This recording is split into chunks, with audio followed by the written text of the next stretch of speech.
guys, how you doing? Welcome back to Deck in the Box. Today I'm gonna go over my deck profile, my undefeated deck profile, with none other than Purple Katakuri, Charlotte Katakuri, 5 live leader. If you guys don't know what this leader does, it says when attacking or on your opponent's attack once per turn, done -1. Look at one card from the top of your opponent's deck.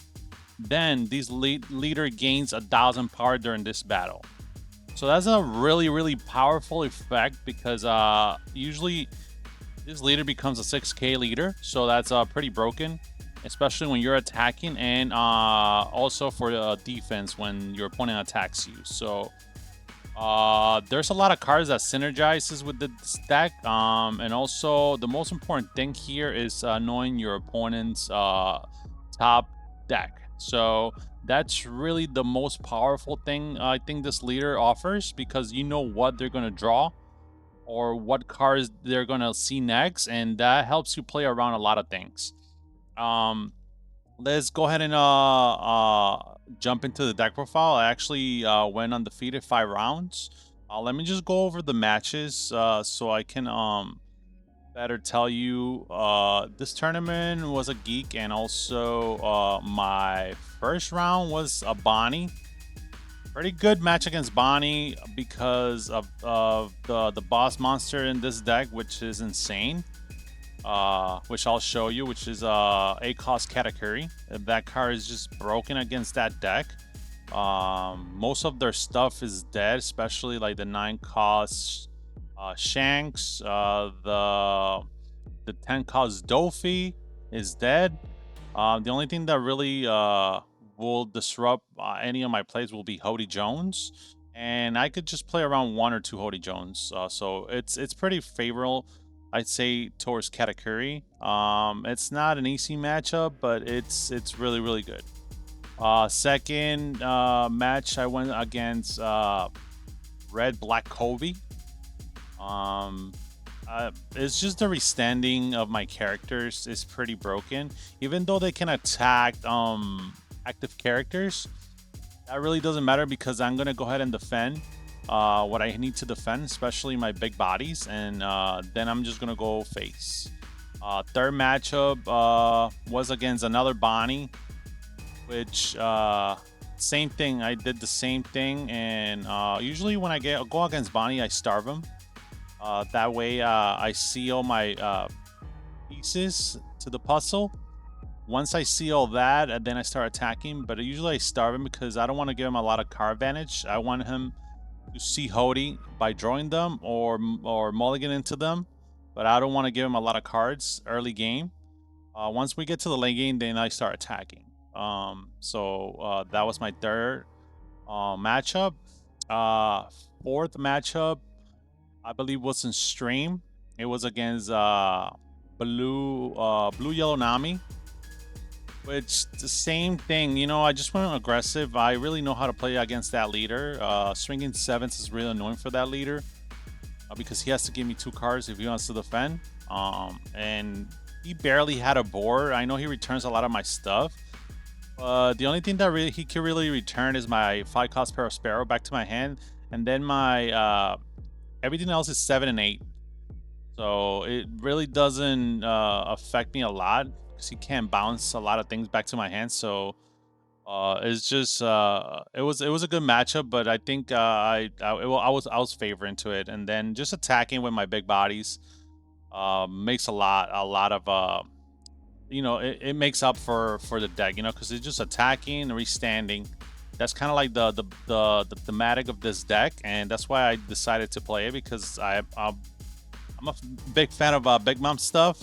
Big Mom, always been a fan, and I was like, Purple Katakuri, it sounds fun, especially with the boost of the Charlotte Pudding, 7-cost Charlotte Pudding, which draws you 2 cards by minusing 2 dawns. And then you could play a 6 to 8 cause body, but I'll explain more in depth when I get to the deck profile, and I'll give you a little bit of the curve that I actually go. and we'll get more into it in the deck profile. The last matchup, which was the finals, was against Kalgara. This deck kind of struggles a little bit against aggro decks because early game, if you're too aggro and you get a lot of bodies, is really tough. But if I can stabilize the game, I could actually beat you in the late game. And I'll show you one card that really actually just does miracles against like aggro matches, and it's so powerful. And which that card kind of turned everything because he was really going really aggressive, which that's what Kalgara does.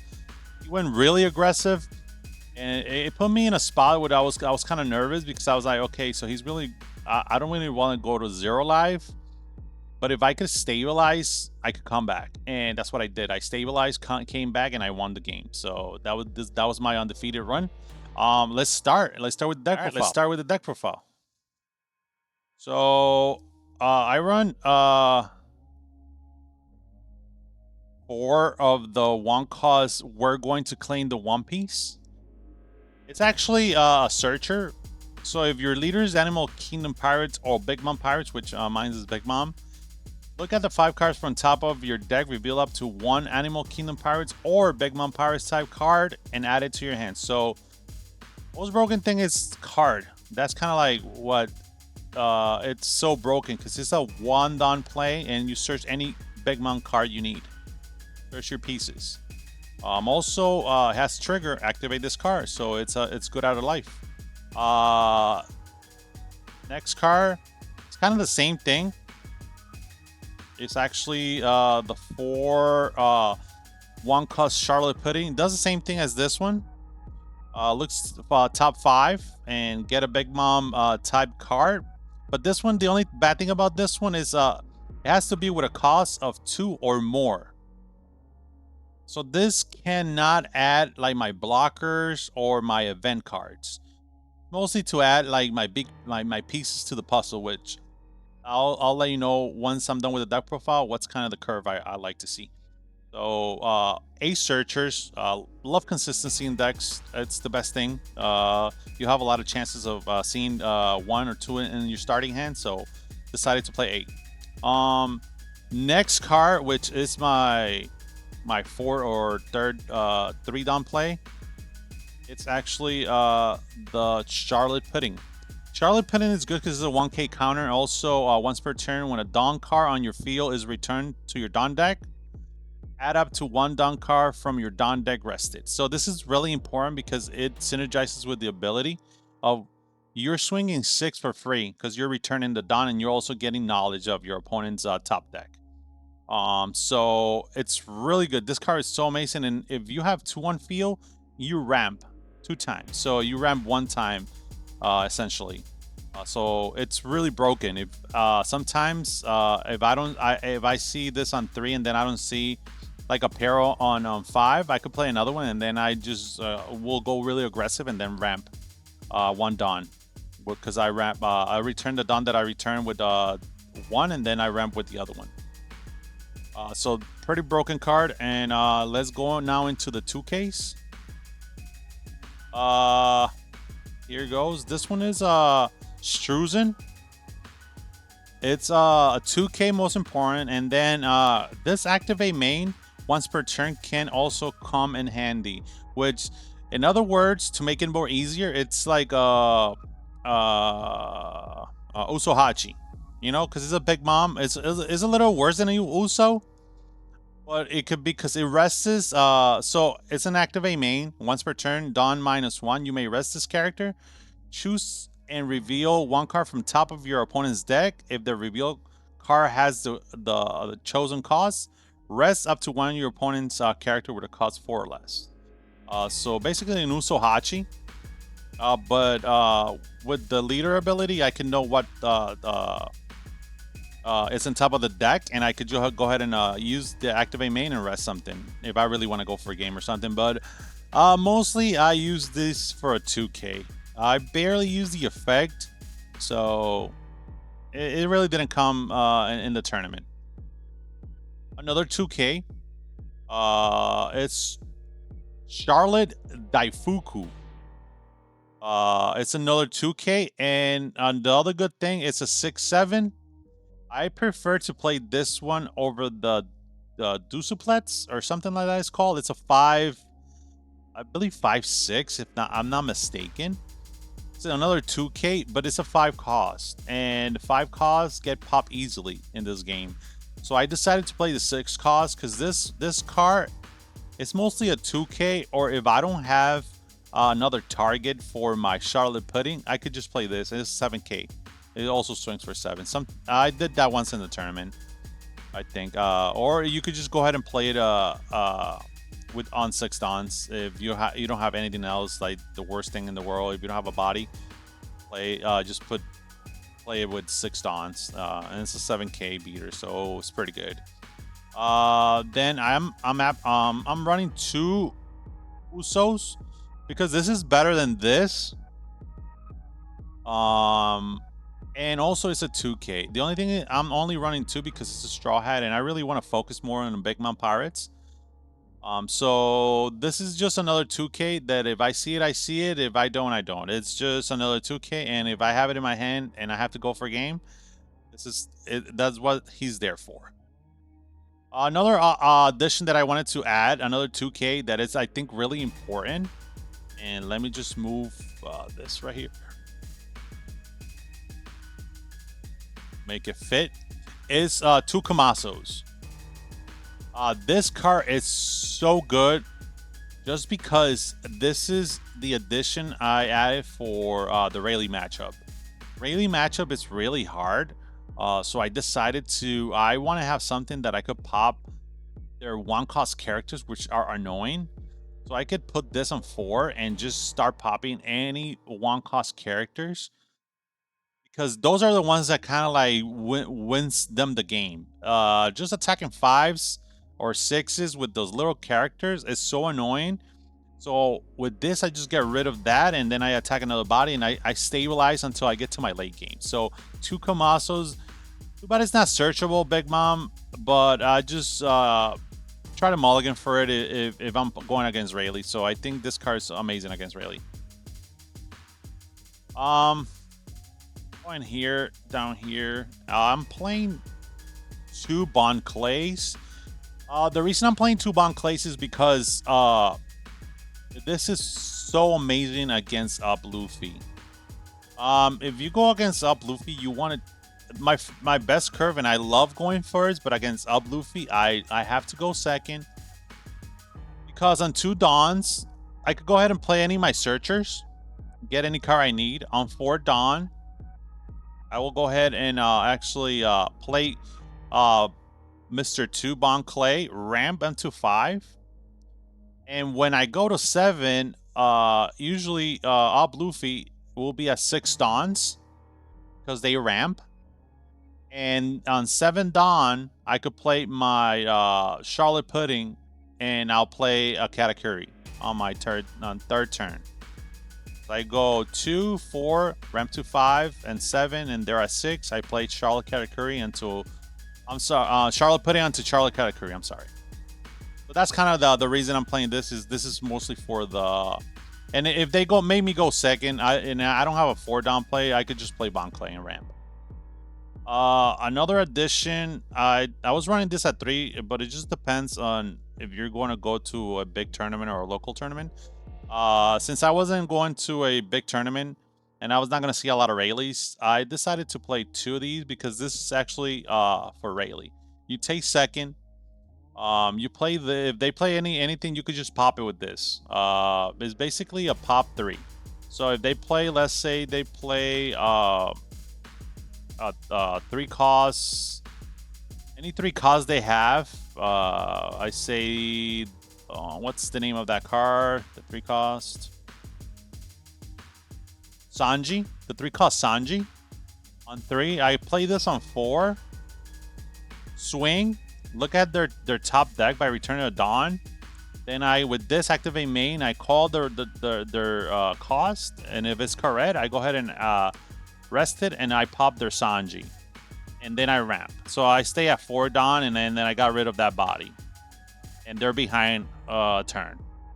So this is really good because of that. So they have to kill this. If not, this is going to keep popping all the 3 cost or lower monsters. So 2, and it's a 1k, so it's pretty good in this deck. It's searchable Big Mom, so you have to play it, especially for those annoying little 3 cost or lower characters. I decided to play 2 of these because this is really good into the late game. I want to really play these in the late game. Late game, a 1 cost blocker, which this was one of the cards that kind of like saved me in the Kalgara match at the end.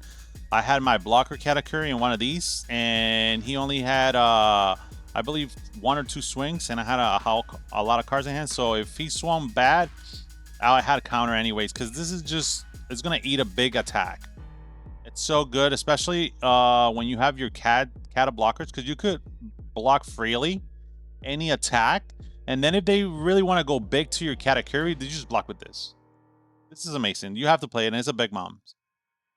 One of the best cards in the deck, honestly, and you have to play it at 4. Doesn't have a counter, but Charlotte Paraspero. This card is amazing. This card, it's like so good. You have to get rid of this card, because if you don't get rid of this card is gonna put pressure every turn.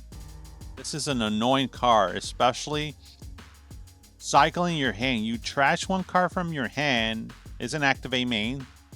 Trash 1 card from your hand, choose the cause, reveal 1 card from the top of your opponent's deck. If the reveal card has the chosen cause, which you always do because of this, the ability, draw 1 card, and you ramp up 1 Dawn active from your Dawn deck.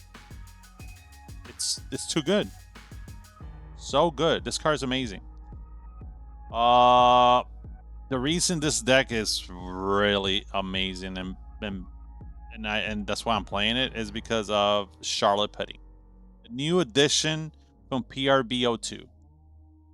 This card is so broken because you return by returning 2 Dawns on play, you get to draw 2 cards.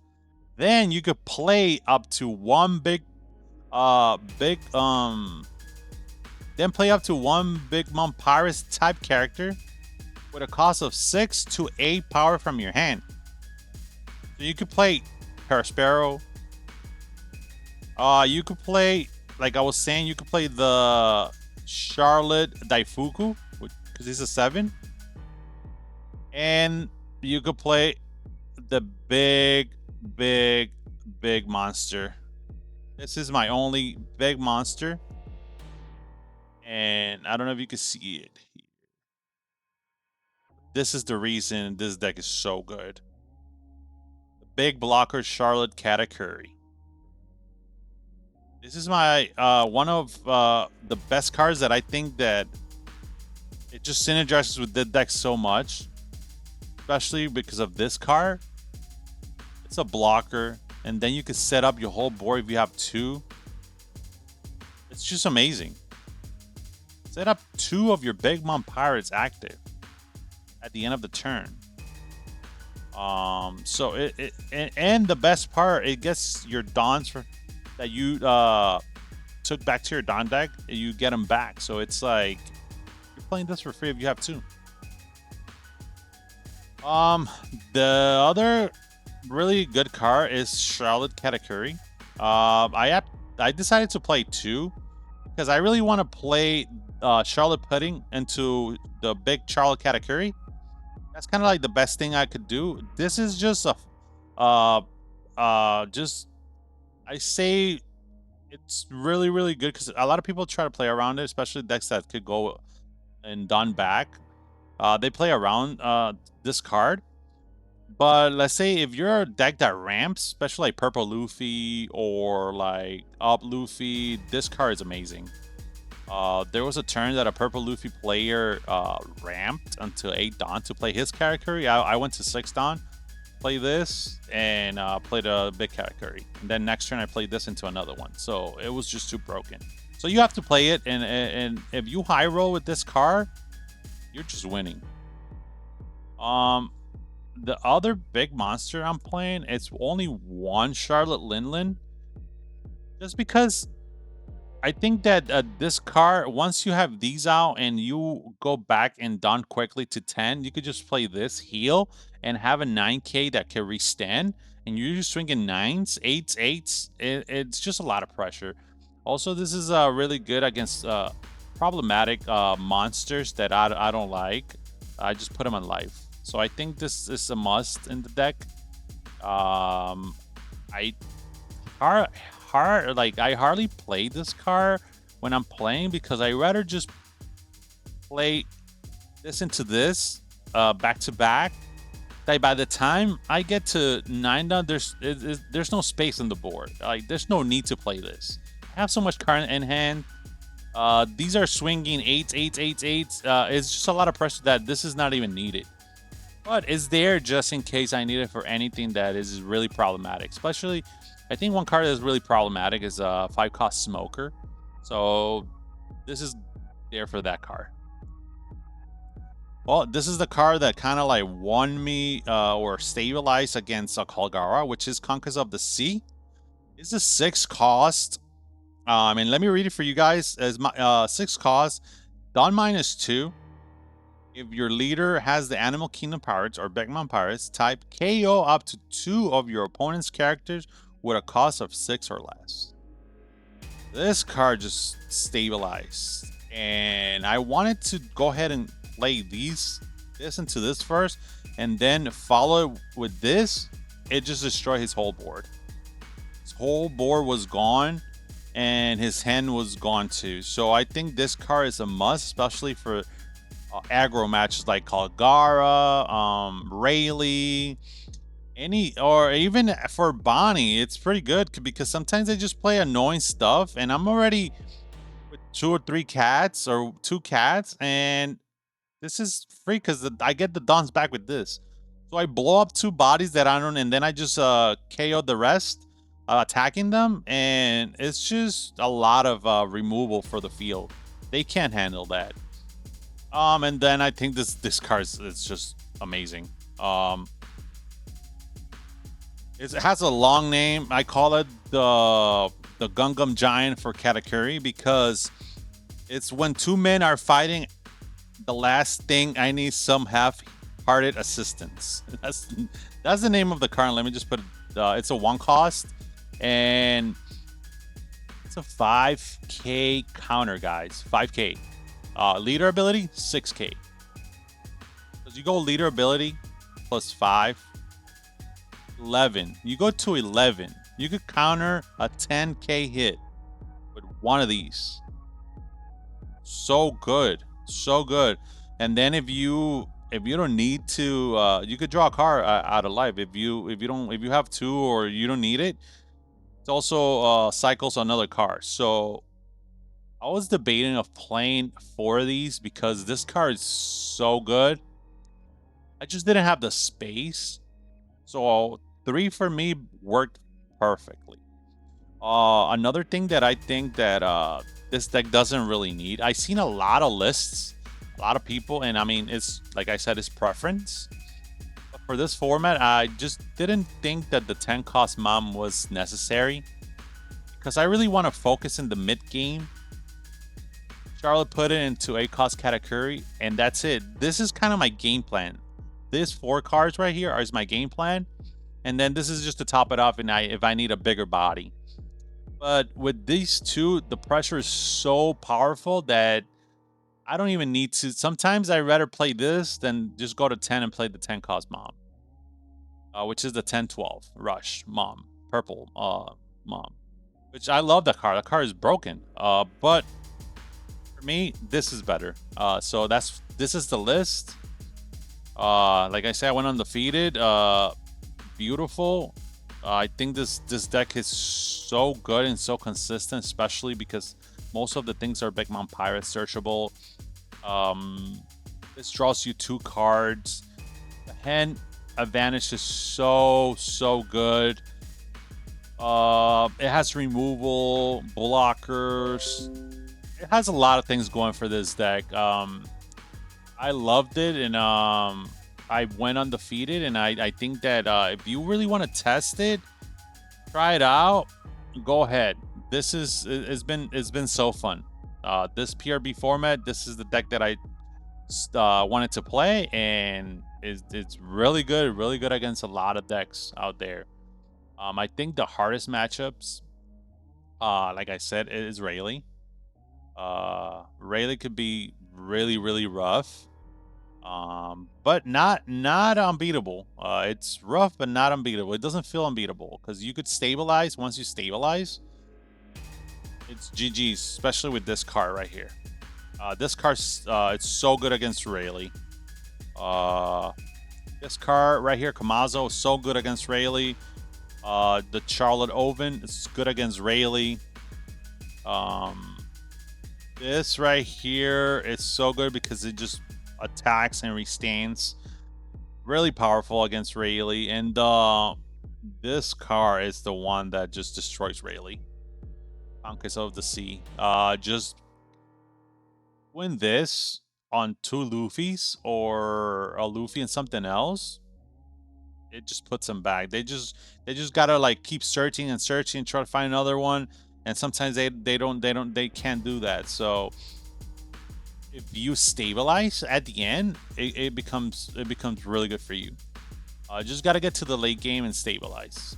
But that's why I run all the pieces that you see to kind of like battle that matchup, because if I don't see any of the pieces, then it's GG's for them. They like they'll get it. Another deck that I think is pretty hard in the meta against this deck is Zoro. Zoro can become pretty difficult, but that's why you try to search for this card for late game. Have 2 of these for late game, and you're golden. Because what they do is they try to get you to 0. And let's say if you have like 2 or 3 Katakuris, what they do is they just do like 12, 12, 12. And they expect you to like block, so they could just restand and do it again. So the whole plan against Green Zoro is just to get this card.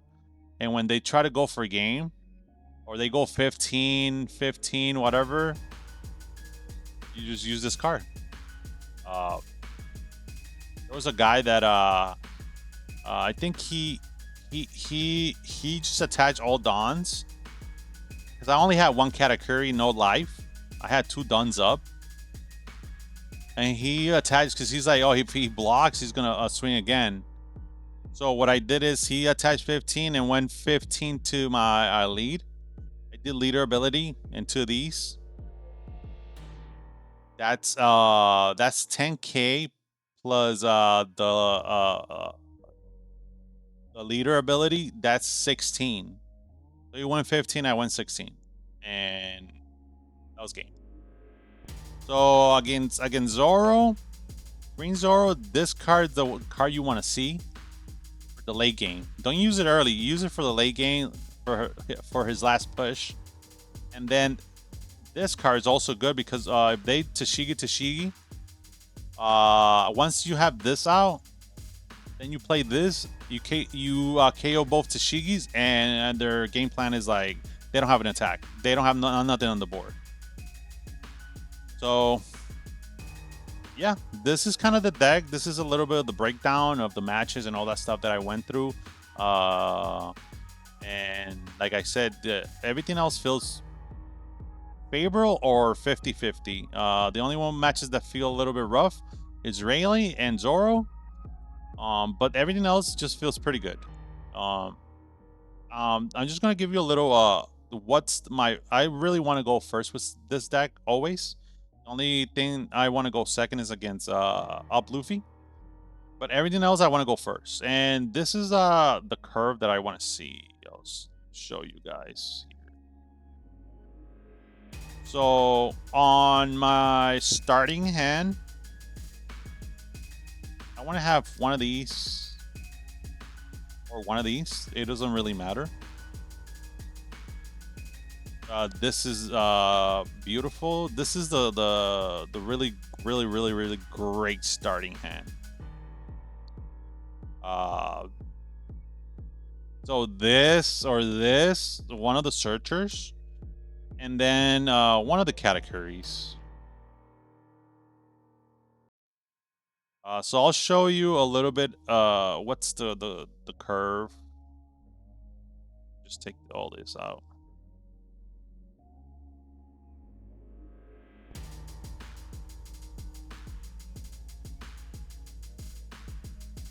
So this is, if you see this in your starting hand, you're golden. Like, this is the best thing you can see.